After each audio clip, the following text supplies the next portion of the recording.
Reilly, I guess what's the wash-up from yesterday's game? The endeavour was there, but just not the result, obviously. Yeah, it probably stung the loss yesterday in particular because I felt like we played really well and did what we wanted to do in terms of our contest work and a lot of stuff we've been working on, but we just couldn't execute going forward. A lot of our skill execution and our finishing in front of goals probably cost us in the end, and felt like we probably could have won the game, but disappointingly, we ended up losing. So that one really stung. Sorry, I was just going to ask about the hub living up there. How hard was that, and can you draw any load between the hub and the on-field performances? I actually really enjoyed the hub. I think a few guys with families probably found it a bit more challenging with young kids and that sort of thing, but I think as a group, the chance to get up there for a good amount of time, 2 weeks isn't too long, it's sort of an ideal amount of time, I thought, to get up there and spend a lot of time together, do a lot of extra training, bond with each other in the warm weather as well. I thought it was really beneficial, and yeah, really enjoyed it. What's it like to get back home?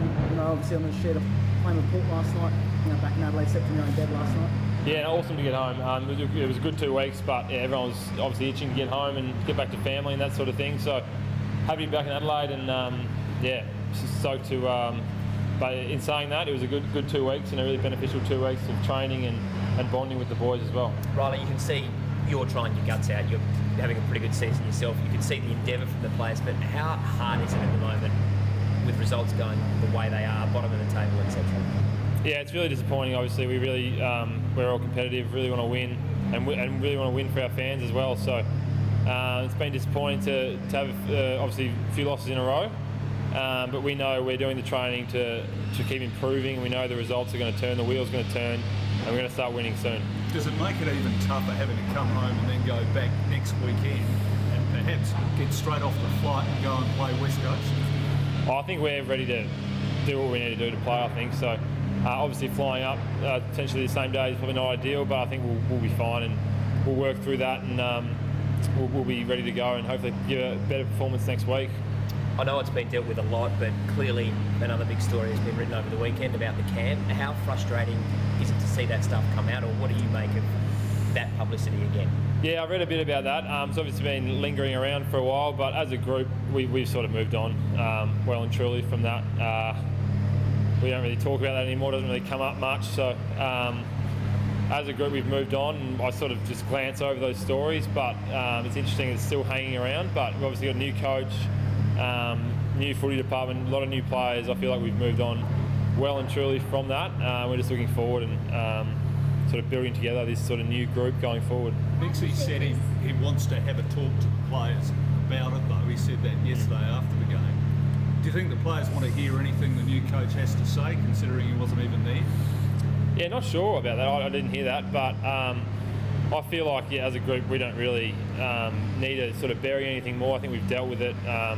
We don't really talk about it anymore. It's sort of just an old thing of the past. It doesn't really bother anyone anymore. So it's sort of, I don't know if he wanted to talk to the group, but as a group and as a player, I'm comfortable with it being in the past, and I'm just looking forward to building something really special with the current group we've got going forward. What did you think of the camp? You were there, it didn't really bother me. It was obviously a bit some different stuff on the camp. We're sort of trying to test that mental edge, but it didn't really bother me. But yeah, I've got certainly no ill memories of it or anything like that. But it doesn't really bother me. I haven't really thought about it since the camp too much. You've read the article. A big part of that article was saying that player insults or personal insults were used against players. Is that part accurate? I'm not sure. When I was in the sort of the middle tier camp, and our camp didn't really have any of that. We just sort of had a lot of more just talking to each other, nothing too strange at all. So yeah, it was. I got a little bit out of the camp, and but yeah, as I said before, I've sort of moved on, and we don't really discuss the camp anymore, and happy to move on. Nick said yesterday in his post-game presser that he would just love to throw open the doors of the club so people can see all the good that's happening inside. From your perspective, what is the good that's going on in the club? Yeah, I think over the last couple of weeks, just at the hub, we've probably exemplified that. It's our bonding and our we're getting really tight knit as a group. Our training standards have been through the roof the last couple of weeks, really been pushing each other, going really hard at training, and on top of that I think the group's as well connected as it has been since I've been at the club. a lot of young guys, and we're really staying tight-knit through this period, not sort of splintering at all. Even though we're losing, we're staying really tight-knit, we're sticking to what we're planning to do. So I think that'll pay dividends soon, and we'll just stick together, keep training really hard, and hopefully the results come on the field really soon. What's tight group, you know about it, typical. What's the missing ingredient? What keeps going wrong? Yeah. You drop off so badly. Exactly. Well, probably just we've got a lot of young guys coming in, and probably a new game plan. Probably things aren't going quite our way at the moment, but we know we're putting the work in. I think we're feeling better and more confident each week, and hopefully we can just continue to do that, and hopefully start getting wins soon. Because we know we're getting better and better each week, getting more confident in each other, more trust in each other. Young guys are playing better and better each week as they start playing more footy. And we know that good results are just around the corner. How deflating was it the first 10 minutes or so? I think it was 4 shots on goal. Should have been swallowed up and they were missed. What did that do to morale out on the ground? Yeah, well, it was obviously frustrating for the first 3 quarters of the game. It felt like we were probably the better team around the ball and that sort of thing, but we just couldn't probably execute going forward. We sort of stayed on task, and I think that we didn't drop our heads or anything like that. We stayed on task, but they probably cost us in the end, and it was probably frustration more so after the game at the result, because we felt like we probably were in the game and we probably had a really good chance to win the game. It was really frustrating, but that'll just, I guess, we'll drive our training more and want that first win of the season as soon as we can, hopefully next week. Is that a mental thing, the goal kicking, or is it something you have to just get out on the track and practice? I think it's just a practice thing. Yeah, I think. Not sure if that's been a trend for the whole season or it was just yesterday, but that's obviously really disappointing. We really want to start winning games of footy. Sorry, my bad. Rory Sloane's clearly a warrior. You know, he's playing hurt, but is he, playing too hurt? Is he nowhere near 100%, or is he, once he's out there, he's 100%? Yeah, Sloane's a competitive animal, as we know, and I think he's obviously had a couple of niggles last couple of weeks with that little ankle and a little couple of corks. But hopefully, yeah, he's not as sore this week. But I think he's in the team. He's still played really well and played his role, and he's amazing energy around the group. So, hopefully he stops getting injured every week and he can start dominating like we know he can.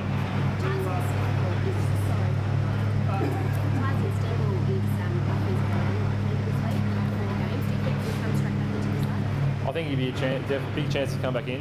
He's been playing really well in the scratch matches, and he's been training really hard and he's in really good shape. So I can't see why not. He'd definitely be in the mix for this week, and he could add a lot of flair up forward and a lot of that goal kicking finesse as well.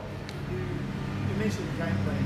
Part of the reason the game plan is it vastly different to what you've had previously, and in terms of structures and where you're standing in that, guys are getting confused. Is that?